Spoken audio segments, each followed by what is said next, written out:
some people find out that I wrote a book called The Courage to Change, one of the things they asked me, they said, well, what do you think the first step is into change or transforming your life or realizing a dream or accomplishing something that you've never known how to accomplish up until this day? What do you think the first thing that you need to do is? And I always say, something that I learned over the years is that the first thing that you need to do is to look yourself in the mirror and to understand better who that person is who's going to have to make the change. So one of the things that I help people to do when I go motivational speeches, for example, one of the things that I help people to do is to stimulate thought and to look themselves in the mirror. And one of the ways that I do this is by talking about two kinds of people that I've run into over the years. And I talk to them about the characteristics that these two kinds of people have. So I'm going to talk to you about them right now. And bear in mind that, I'm going to talk to you about two extremes, okay? There's this kind of person, there's this kind of person, and then there's everything in between. I need to talk about the extremes to illustrate better the point, okay? And so while I'm talking to you about these two kinds of people, I want you to try to imagine and think about whether you know somebody who, or maybe that you're like, maybe one of these kinds of people, who has these kind of characteristics, okay? So the first kind of person that I'm going to talk about is a person who basically in anything that they do, they usually get really, really bad results, terrible results. Now bear in mind, I'm talking about extremes now, right? And when you go and you try to understand why it is that they get these bad results, you understand that it's because you're talking about someone who's really, really pretty negative. They're people who are not reliable, they're not responsible. There are people who really don't have very, very many good ideas. There are people who, if you give them something to do, you give them a task, you know that it's probably not going to get done very well. As a matter of fact, you're better off calling them the day before just to make sure that they're going to be there on time and have everything done. You're going to be there right now because this is really important. Come on now, because make sure that you're on time. And they're like, yeah. And in spite of that, when they get there, the day of the deadline, they're capable of presenting themselves and say, I'm sorry, I didn't get to it. And you're like, I called you yesterday. Why did you? And then that's when all the excuses start. Because whenever something doesn't go the way it's supposed to go, it's never their fault. It's always somebody else's fault. Because she didn't tell me, because I didn't know, because I thought you meant this and that. It's always somebody else's fault. It's never their fault. And guess what it is that these people tend to do among themselves? They look for each other because they love spending time together and talking about problems and all the bad luck and all the things that don't go the way they're supposed to go because they love spending time together. And so it's happened to me that, I've run into people like that. And when you run into people like that, they're like, hey, Sully, hey, Tony, how you doing? And so you already from the voice that you hear, you're thinking, oh, brother, this person is a really positive person. And I'm like, no, I'm doing pretty good today. I feel pretty good. And they just look at you like, how is that possible? And so then you see from the outside, from you're observing them, you see one of those people go to somebody who's like in their same group. They're both really negative people. And they're like, hey, what's up? How you doing today? And the other person's like, it's a pretty shitty day. And he's like, yeah, me too. You want to go get a cup of coffee and talk about it? Because they just love spending time together. So here's the question. Do you know anybody like that? I think we all do. The world is, I won't say full of people like that, but there's a lot of people out there like that who just seem to see the black side of everything and get terrible results because they just don't believe. So that's one kind of person. And so the next question I have for you, the next person I want to talk about, you can imagine, is the person over here. This is the person who is really, really positive, who gets great results, who's very responsible, who's reliable. Anytime you give them something to do, you know that it's going to get done exactly the way it's supposed to be done. If you give them something that they don't know how to do, they will figure it out. They'll do research. They'll ask somebody. They'll do whatever they need to do to make sure that they get a good result. Because you know that the day that of the deadline, it's going to be done exactly the way it needs to be done. because they're going to do whatever they need to do. These people are full of great ideas. They're very, very proactive. They don't wait for the other people to tell them what to do. They're always full of ideas. They look ahead. They always do. They know what they need to get done. And guess what these people do among themselves? They look for each other. And so the question is, why would people like that, who are already these phenomenal people, who get phenomenal results, why do they need to look for other people like them? Well, it's actually pretty simple, because they're always looking for new stimulus. Because these are people who know that you never stop learning. There's always something more to learn, always. And so these people, among themselves, they look for each other, because that's where they get new stimulus from. And so the question is, after having talked about these two different kinds of people, the question is, do you know anybody like this?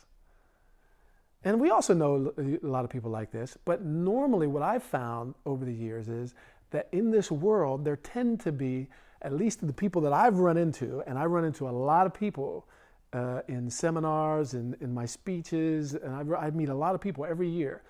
There seem to be more people on this side of the spectrum than there is on this side.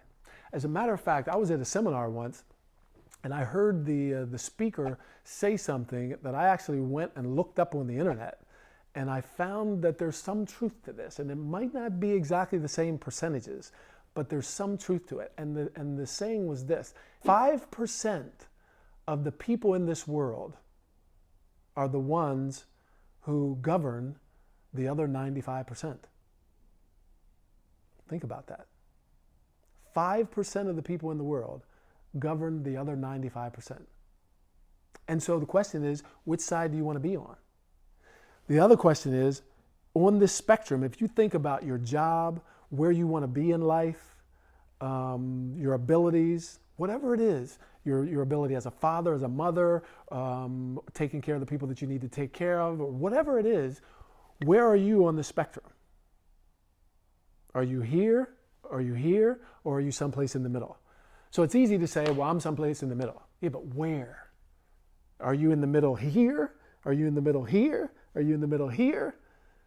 Because the other question is somebody who's in the middle on this side, do you think that they need the same kind of training and the same kind of abilities that somebody who's in the middle over here?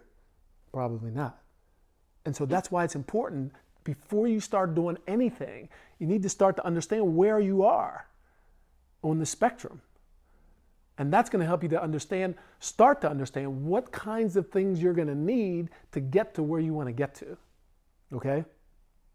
And so I'll give you some ideas. Over here, we're talking about some really high flyers. We're talking about Bill Gates, Steve Jobs, Michael Jordan, Roger Federer, Serena Williams. We're talking about people like that. Okay? Over here, let's not talk about them. So what is it that these people over here have that the people over on this side don't have? If you've ever studied neurolinguistic programming talks about this. And I'm not an expert in neurolinguistic programming, but my takeaway from it is that neurolinguistic programming is like the study of human excellence. I like to think of it as practical psychology.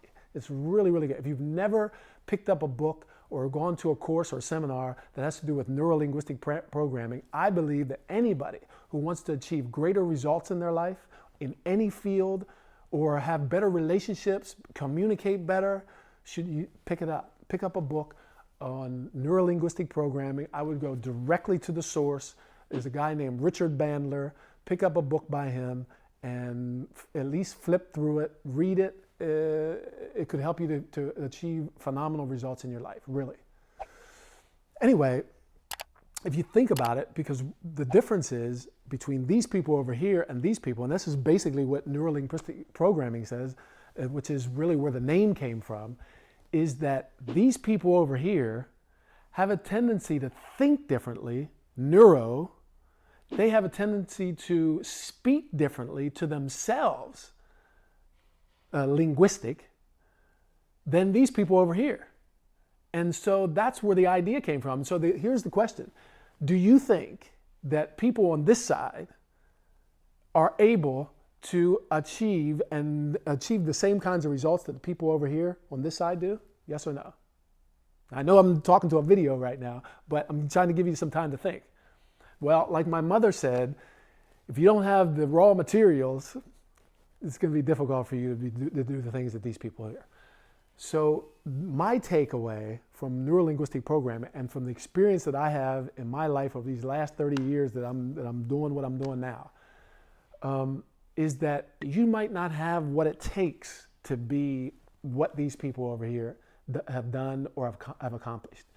But, and here's where the neurolinguistic programming came from, the title, if you program yourself to think the way these people think, they have the same kind of a mentality that these people over here have, and to speak first and foremost to yourself, because those are the most powerful words that you could speak. If you could program yourself to do that, you might never get way over here, but you can improve. You can bring out the best of yourself. And that's all that anybody could ever ask of you. Let me give you a couple examples of that. I spent a week with Michael Jordan. Yes. Back when he was at the pinnacle of his career, back in 1991. I was working for Nike in Germany at the time. He came over to do a promotional tour, and I had the opportunity to spend an entire week with him. Well, you can imagine, first of all, I'll give you a little backstory. I remember it was a Friday afternoon, and my boss came into my office, and he asked me, he said, what are you doing next week? So I was the boss of the technical consultant, so I had a pretty flexible, job. So I didn't have my week completely planned out yet, and I said, wow, what do you need? He said, well, on Monday morning, I'd like you to come down to the BMW dealership with me, pick up this 850 that we ordered, and then I'd like you to come to the airport with me and pick up Michael Jordan, and then I'd like you to spend the entire week with him. He said, what do you think? And I was like, well, I don't know. I'll let you. I was like, okay, man. Oh, yes. And so, and I remember, I remember when I was at the airport, I was a little nervous, because I was like, damn, I'm getting ready to meet Michael Jordan. I was like, no, I'm not. Yes, you are, man. And so I don't remember anything else about the airport. I remember that there was this column, this white column, and he was going to come, he was going to come from behind this column. And I remember that moment. It seemed like it was so surreal, because when he walked out from behind the column, I just looked at it, I was like, and I didn't say anything. I was like, inside of me, I was like, wow, man, that's Michael Jordan. And then, he came up to me and he shook my hand. He said, hey, I'm Michael. And I was like, I know. So I was like, it was like so surreal, So you can imagine, being so interested in motivation and all this kind of stuff that like I am, you can imagine all the questions that I asked him. So one of the questions that I had to ask him, I said, he called me Tony, and I called him M or MJ. And I said, I said, I got to ask you a question, man. I said, I can't not ask you this question. I was like, how did you do it, man? How did you get to be like the #1 player in the world? And he just kind of smiled, and he said, Tony, he said, a lot of people think that I got there, I got to the point where I'm in right now because of my talent, and just because of my talent. He said, and really, I'll be honest with you, that when I hear that, it kind of gets to me a little bit, because a lot of people don't understand how hard I have worked to get to where I'm at today. Because I'm always the first one to get to practice. I'm always the last one to leave, because there's always something to work on, always. And so when we're talking about people over here, that's the kind of mentality that they have. We live in a world today that people they want the greatest results with the least amount of effort. And these are the people who work hard. So I'm not saying that Michael Jordan doesn't have great talent, or he didn't have great talent. I'm not saying that. But the thing that we talked about, he and I, was that there's so many other players in the NBA who had enormous talent, but they don't work on it, because they're too busy partying. They're too busy trying to say, I'm already in the NBA. I'm already making a lot of money. Why do I need to do all that too, And so, but there's a mentality that these kind of people have that other people don't have. I'll give you another example. I went to a seminar. I couldn't sit up here and talk to you about this stuff and talk to you about, how important it is to continue to work on yourself and to educate yourself, to grow, if I don't do this myself. I always made that promise to myself. I said, oh, I don't want to talk to people about something that I myself am not doing. And so I went to, a seminar a couple years ago and with a guy named Brendan Burchard. Brendan Burchard has an enormous following on the web, and he's just a really, really great thought leader. Anyway, I remember there was about 800 people in this seminar, and I remember at a certain point, a lady raised her hand and she asked him a question. And she said, Brendan, how did you do it? What do you think separates you from a lot of other people who have been trying and trying and trying but are not achieving their results, and you have such great success? What do you think the difference is between you and those other people? And he said, well, there's really a lot of things, but if I had to choose just one, I would say it's this. He said, what I've seen, in teaching people things, teaching them my methods, teaching them what I do to help them to achieve better results. There's a lot of people who, when they try something and it doesn't work, they get, disillusioned, and they feel sad and they get depressed. And he said the problem with that is, and feeling that way, is that usually that's associated with quitting. Usually depression makes you quit. It makes you slow down. It makes you stop. It makes you not believe anymore. And so I would say that the difference between me and those people is that whenever I try something and it doesn't work, I don't get depressed, he said. He said, if I try something and it doesn't work the first time that I try it, I don't get depressed. I get pissed. I get really upset because that has to work for me. And so if it doesn't work this time, I'm going to try it again. And if it doesn't work that time, I'm going to try it again. And if I keep trying it and it doesn't work, then I'm going to find somebody who's going to help me to get it done, because it has to work. Again, these are the people, and that's the mentality that they have. And what I have found over the years is that a lot of people who are on this side, they're navigating on this side of the ocean, that's one of the things that they're missing. They don't have that work ethic. They don't have that attitude. They don't have that mentality. And so to close out this video, really, like I said, I'm not here to tell you what to do. But if you're here listening to this and there's something in your life that you want to achieve that you haven't been able to do, if you've been trying to do something and you haven't been able to do it, if there's a goal that you want to achieve and it's really, really important to you, ask yourself this question. Do I have this mentality? Do I have this work ethic? Am I willing to do whatever it takes? Because these people are. Am I willing to sacrifice whatever I need to sacrifice because it's just that important to me? Ask yourself that question. And if you answer that question in a truthful and honest manner, you might just find out why it is up until this point you haven't achieved what you want.